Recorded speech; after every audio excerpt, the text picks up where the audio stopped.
Hello. Okay, so in this video, today we will learn a very interesting story about Tenali Ramakrishna. He was one of the famous scholars in the court of Krishna Deva Raya. So Tenali Ramakrishna was an advisor, a poet and a scholar in the court of Krishna Deva Raya. Krishna Deva Raya was the greatest king of South India. He ruled South India. So in this story, they are trying to tell about the smart Tenali Ramakrishna. It is a small incident that happened in the court of Krishna Deva Raya. Okay, so we will start reading the story and we will try to translate and understand it. We will start reading it. Buddhivanta Ramakrishna. It is a lesson prescribed in the textbook of class 4th. ಒಂದು ಸಲ ವಿದ್ಯಾಸಾಗರನೆಂಬ ಮಹಾನ್ ಪಂಡಿತ ಕೃಷ್ಣದೇವರಾಯನ ಆಸ್ಥಾನಕ್ಕೆ ಬಂದನು. ಅವನ ಖ್ಯಾತಿ ಎಲ್ಲ ಕಡೆ ಹಬ್ಬಿತ್ತು. ಸಂಸ್ಕೃತದಲ್ಲಿ ಅವನು ಮಹಾ ಮೇಧಾವಿಯಾಗಿದ್ದನು. ವಿದ್ಯಾ ಅಭಿಮಾನಿಯಾದ ಕೃಷ್ಣದೇವರಾಯ ಅವನನ್ನು ಸ್ವಾಗತಿಸಿ ಸತ್ಕರಿಸಿದನು. There was a very famous scholar by name Vidyasagara. He once had come to the court of Krishnadevaraya. Asthana means court. He had come to the court of Krishnadevaraya. He was very famous. Khyati means popularity. Habbittu means his popularity was known to everyone. It was spread everywhere. He was very great scholar, Pandit in Sanskrit language. Okay. Krishnadevaraya was a huge appreciator or admirer of education of the scholars. So he welcomed Vidyasagara to his court. So swagatisi satkarisidanu. So he welcomed him and he felicitated him or honored him.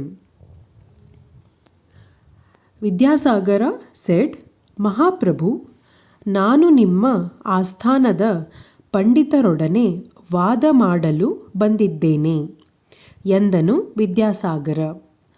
Krishnadevaraya ಅದಕ್ಕೆ ಒಪ್ಪಿ ತನ್ನ ಆಸ್ಥಾನದ ಪಂಡಿತರ ಕಡೆ ನೋಡಿದ. ಅವರಾರೂ ವಾದ ಮಾಡಲು ಆಸಕ್ತಿ ತೋರಿಸಲಿಲ್ಲ. So he said, Vidyasagara said, King, I have come to make an argument or a debate over a certain subject with your scholars, with the scholars in your court. Vada means argument, debate. Madalu bandiddene, I have come. Mahaprabhu means king. For that, Krishnadevaraya, he agreed. Adakoppi, he agreed to that and he looked towards the scholars sitting in his court. But none of the scholars showed any interest. Asakti torisalilla. Asakti means interest. They didn't show any interest. ಎಲ್ಲರೂ ಮೌನವಾಗಿರುವುದನ್ನು ಕಂಡ ವಿದ್ಯಾಸಾಗರ, ಇಂಥ ದೊಡ್ಡ ರಾಜನ ಆಸ್ಥಾನದಲ್ಲಿ ನನ್ನನ್ನು ಸೋಲಿಸುವ ಒಬ್ಬ ಪಂಡಿತನೂ ಇಲ್ಲವೆನ್ನುವುದು ಬೇಸರದ ಸಂಗತಿ. ಈ ವಿಷಯ ಮೊದಲೇ ತಿಳಿದಿದ್ದರೆ ನಾನು ಇಲ್ಲಿಗೆ ಬರುತ್ತಲೇ ಇರಲಿಲ್ಲ ಎಂದನು. When no one agreed to make an argument with him, he felt very bad. ಮೌನವಾಗಿರುವುದನ್ನು means all were silent. Mauna means silent.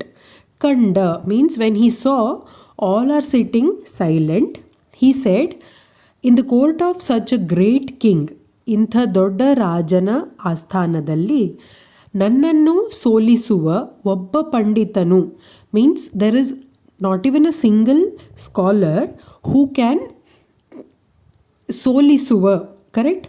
Who can ಸೋಲಿಸುವ ಒಬ್ಬ ಪಂಡಿತನು ಇಲ್ಲವೆನ್ನುವುದು I am very sad because there is not even a single scholar, correct. Who can win over me, correct. ಈ ವಿಷಯ ಮೊದಲೇ ತಿಳಿದಿದ್ದರೆ, if I knew about this I wouldn't have come here, said Vidyasagara. ಆಗ ತೆನ್ನಾಲಿ ರಾಮಕೃಷ್ಣ ಎದ್ದು ನಿಂತು, ಇಷ್ಟು ಬೇಗನೆ ನೀವು ಈ ತೀರ್ಮಾನಕ್ಕೆ ಬರಬೇಡಿ. Tenali Rama he stood up, ಎದ್ದು ಮೀನ್ಸ್ ಸ್ಟುಡ್ ಅಪ್. ಇಷ್ಟು ಬೇಗನೆ, you don't come to any decision so soon. ಇಷ್ಟು ಬೇಗನೆ ನೀವು ಈ ತೀರ್ಮಾನಕ್ಕೆ ಬರಬೇಡಿ. ತೀರ್ಮಾನ ಮೀನ್ಸ್ ಡಿಸಿಷನ್, ಬೇಗನೆ ಮೀನ್ಸ್ ಸೋ ಫಾಸ್ಟ್ ಎಂದನು. ವಿದ್ಯಾಸಾಗರ ಅವನತ್ತ ನೋಡಿ, ನೀವು ಯಾರು ಎಂದು ಕೇಳಿದನು. When Tenali Rama said that, Vidyasagara look towards him and he asked, ನೀವು ಯಾರು, ಹೂ ಆರ್ ಯು? ನಾನು ಒಂದೆರಡು ಗ್ರಂಥಗಳನ್ನು ಬರೆದಿದ್ದೇನೆ, ನನ್ನನ್ನು ತೆನ್ನಾಲಿ ರಾಮಕೃಷ್ಣ ಎನ್ನುತ್ತಾರೆ ಎಂದನು. When Vidyasagara asked who are you, Tenali Rama said, I have also written 1 or 2 ಗ್ರಂಥಗಳು, books. I have also written, ಬರೆದಿದ್ದೇನೆ ಮೀನ್ಸ್ ಐ ಹ್ಯಾವ್ ರಿಟನ್. ನನ್ನನ್ನು ತೆನ್ನಾಲಿ ರಾಮ ಎನ್ನುತ್ತಾರೆ, ತೆನ್ನಾಲಿ ರಾಮಕೃಷ್ಣ ಎನ್ನುತ್ತಾರೆ. People call me as Tenali Ramakrishna. ವಿದ್ಯಾಸಾಗರನ ಮುಖ ಅರಳಿತು. Vidyasagar was very happy. ಹೌದೇನು, ನಾನು ನಿಮ್ಮ ಬುದ್ಧಿವಂತಿಕೆ ಬಗ್ಗೆ ಕೇಳಿದ್ದೇನೆ. Oh is it? I have heard about your intelligence. ಆದರೆ ಬುದ್ಧಿ ಚಾತುರ್ಯಕ್ಕಿಂತ ಮುಖ್ಯವಾಗಿ ಆಳವಾದ ಅಧ್ಯಯನ ಮಾಡಿದವರು ಮಾತ್ರ ನನ್ನೊಂದಿಗೆ ವಾದ ಮಾಡಲು ಸಾಧ್ಯ. So Tenali Rama was famous for his smartness, for his wittiness. Okay, so Vidyasagara said, I have heard about your intelligence, smartness, but I want to argue with a person who has studied deeply, who has deep knowledge about the granthas. Only such person can do vada with me. ಅದು ನನಗೂ ತಿಳಿದಿದೆ. ನೀವು ಯಾವ ಗ್ರಂಥದ ಮೇಲೆ ವಾದ ಮಾಡುತ್ತೀರಿ? ಪ್ರಶ್ನಿಸಿದ Ramakrishna. When Vidyasagara said, whoever has deep knowledge, only he can argue with me. For that, Ramakrishna said, even I know that, ಅದು ನನಗೂ ತಿಳಿದಿದೆ. ನೀವು ಯಾವ ಗ್ರಂಥದ ಮೇಲೆ ವಾದ ಮಾಡುತ್ತೀರಿ? ಅಬೌಟ್ ವಿಚ್ ಗ್ರಂಥ you want to make an argument. ಇದಕ್ಕೆ ವಿದ್ಯಾಸಾಗರ, ನಿಮಗೆ ಇಷ್ಟವಾದ ಯಾವುದೇ ಸಂಸ್ಕೃತ ಗ್ರಂಥವಾಗಬಹುದು ಎಂದನು. For that Vidyasagara replied, whichever Sanskrit ಗ್ರಂಥ you like, we can make an argument on that. ಹಾಗಾದರೆ ನಾಳೆ ಸಂಜೆ ಇದೇ ಹೊತ್ತಿಗೆ ನಿಮ್ಮೊಂದಿಗೆ ವಾದ ಮಾಡಲು ಸಿದ್ಧನಾಗಿ ಬರುತ್ತೇನೆ ಎಂದನು Ramakrishna. For that Ramakrishna said, okay, so tomorrow evening, ನಾಳೆ ಸಂಜೆ ಇದೇ ಹೊತ್ತಿಗೆ, ದಿಸ್ ಟೈಮ್, ನಿಮ್ಮೊಂದಿಗೆ, ವಿತ್ ಯು, ವಾದ ಮಾಡಲು, to argue, I will get ready, ಸಿದ್ಧನಾಗಿ, get ready and come. Like that Ramakrishna said. ಮಾರನೆಯ ದಿನ ವಿದ್ಯಾಸಾಗರ ಹೆಮ್ಮೆಯಿಂದ ಆಸ್ಥಾನವನ್ನು ಪ್ರವೇಶಿಸಿ ತನ್ನ ಪೀಠದಲ್ಲಿ ಕುಳಿತನು. Next day Vidyasagara came and with lot of pride he went to the court and he sat on his seat. ಇವನೆಂಥ ವಾದ ಮಾಡುತ್ತಾನೆಂದು ಎಲ್ಲರೂ ಅಚ್ಚರಿಯಿಂದ ಕಾದು ಕುಳಿತಿದ್ದರು. Every one was waiting what kind of argument he will do. ಅಚ್ಚರಿ ಮೀನ್ಸ್ ಸರ್ಪ್ರೈಸ್ಡ್. ರಾಮಕೃಷ್ಣ ಸ್ವಲ್ಪ ಹೊತ್ತಿನ ನಂತರ ಬಟ್ಟೆಯಲ್ಲಿ ಸುತ್ತಿದ ಕಟ್ಟನ್ನು ಸೇವಕನ ಹತ್ತಿರ ಹಿಡಿಸಿಕೊಂಡು ಸಭೆಗೆ ಬಂದನು. ರಾಮಕೃಷ್ಣ ಸ್ವಲ್ಪ means after some time he came and he had rolled something in a cloth. Usually olden days when we see all the granthas and all, they were usually tied in a cloth paper and they were tied like that, correct? ಸೇವಕನ ಹತ್ತಿರ ಹಿಡಿಸಿಕೊಂಡು ಸಭೆಗೆ ಬಂದನು. He came to the court. ಆ ಕಟ್ಟಿನಲ್ಲಿ ಏನಿದೆ ಎಂದು ಯಾರಿಗೂ ಊಹೆ ಮಾಡಲಾಗಲಿಲ್ಲ. ಆ ಕಟ್ಟಿನಲ್ಲಿ means in that bag, in that this thing you can see here how he has tied it. What is there? Nobody could even assume or nobody could guess it. Ramakrishna ತನ್ನ ಪೀಠದಲ್ಲಿ ಕುಳಿತು ವಿದ್ಯಾಸಾಗರನಿಗೆ ಹೇಳಿದನು. Ramakrishna sat in his chair and he said, ನಾನು ಸಿದ್ಧನಾಗಿದ್ದೇನೆ ಸ್ವಾಮಿ, I am ready. ನಾನೂ ಸಿದ್ಧ, ಪ್ರಾರಂಭಿಸೋಣ ಎಂದನು Vidyasagara. When Ramakrishna said I am ready, Vidyasagara said even I am ready, let us start. ಪ್ರಾರಂಭಿಸೋಣ ಮೀನ್ಸ್ ಲೆಟ್ ಅಸ್ ಸ್ಟಾರ್ಟ್. ವಾದಕ್ಕೆ ಯಾವುದೇ ಗ್ರಂಥವನ್ನು ನಾನು ಆರಿಸಿಕೊಳ್ಳಬಹುದೆಂದು ತಾವು ಹೇಳಿದ್ದೀರಿ. For argument I can choose any ಗ್ರಂಥಾಸ್ like that you have told me. ಯಾವುದೇ ಗ್ರಂಥವನ್ನು ಆರಿಸಿಕೊಳ್ಳಬಹುದು ಎಂದನು ರಾಮಕೃಷ್ಣ. ಇದಕ್ಕೆ ವಿದ್ಯಾಸಾಗರ, ಹೌದು, ಯಾವುದನ್ನು ಬೇಕಾದರೂ ಆರಿಸಿಕೊಳ್ಳಿ. Yes, you can choose any of it ಎಂದನು. ರಾಮಕೃಷ್ಣ ತನ್ನ ಎದುರಿಗಿದ್ದ ಕಟ್ಟನ್ನು ತೋರಿಸಿ, ನಾನು ಈಗ ಈ ತಿಲಕಾಷ್ಠ ಮಹಿಷ ಬಂಧನದ ಮೇಲೆ ವಾದ ಮಾಡುತ್ತೇನೆ. ನಾವು I will start an argument on ತಿಲಕಾಷ್ಠ Mahisha ಬಂಧನ. ಆರಂಭಿಸಲೇ, shall I start ಎಂದನು. ತಿಲಕಾಷ್ಠ ಮಹಿಷ ಬಂಧನ? ವಿದ್ಯಾಸಾಗರ ಕಣ್ಣರಳಿಸಿ ಅದು ಎಂದು ತೊದಲಿದನು.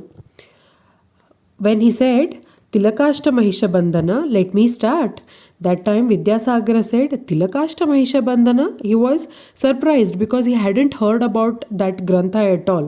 So he started like, he was confused, he didn't know what to do. So he was like adu he started thinking.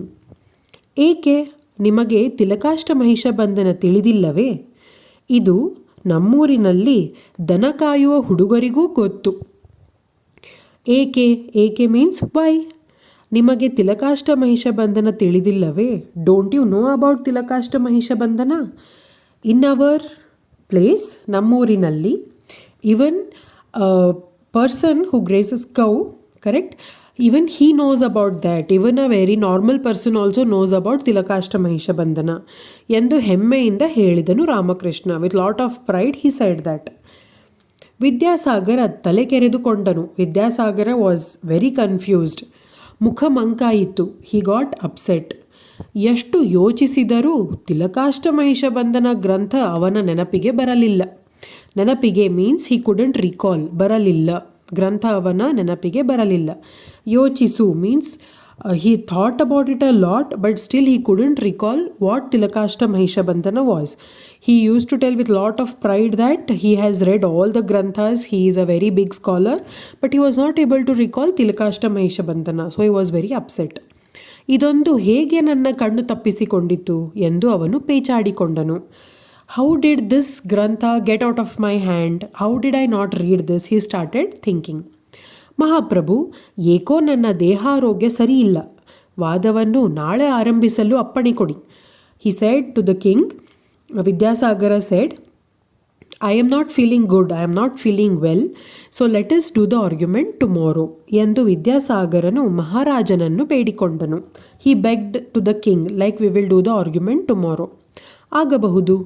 ರಾಜ ಅಪ್ಪಣೆ ಕೊಟ್ಟನು. King said, okay. ತಕ್ಷಣ ವಿದ್ಯಾಸಾಗರ ಜಾಗ ಖಾಲಿ ಮಾಡಿದನು. As soon as the king said, it's okay, we can do tomorrow, Vidyasagar immediately left the court. ರಾಮಕೃಷ್ಣನು ಏನು ಮಾತನಾಡದೆ ಮನೆಗೆ ಹೋದನು. Even Ramakrishna went off to his house. ಮರುದಿನ ಅದೇ ಸಮಯಕ್ಕೆ ಅದೇ ಕಟ್ಟನ್ನು ತೆಗೆದುಕೊಂಡು ರಾಮಕೃಷ್ಣ ಗಂಭೀರವಾಗಿ ಸಭೆಗೆ ಬಂದನು. Next day again Ramakrishna took that whatever ಕಟ್ಟು he had, he took it and came with equal amount of seriousness, ಗಂಭೀರ, ವೆರಿ ಸೀರಿಯಸ್ಲಿ. ಆದರೆ ಬಹಳ ಹೊತ್ತಾದರೂ ವಿದ್ಯಾಸಾಗರ ಬರಲೇ ಇಲ್ಲ. They waited for a long time, but Vidyasagara didn't come at all. ಅವನನ್ನು ಕರೆತರಲು ಆಳುಗಳು ಹೋದರು. ಆಳುಗಳು means the people who work in the court. They went to get him. ಆದರೆ ವಿದ್ಯಾಸಾಗರ ರಾತ್ರೋರಾತ್ರಿ ಅಲ್ಲಿಂದ ಪಲಾಯನ ಮಾಡಿರುವ ವಿಷಯ ತಿಳಿಯಿತು. ಪಲಾಯನ means he had escaped, he had ran off. So Vidyasagara in the middle of the night, midnight, he had run of, he had escaped. ಇಡೀ ಸಭೆ ರಾಮಕೃಷ್ಣನಿಗೆ ಜಯಕಾರ ಹಾಕಿತು. The whole court it started praising Ramakrishna. ನಿನ್ನಿಂದ ನನ್ನ ಆಸ್ಥಾನದ ಮರ್ಯಾದೆ ಉಳಿಯಿತು.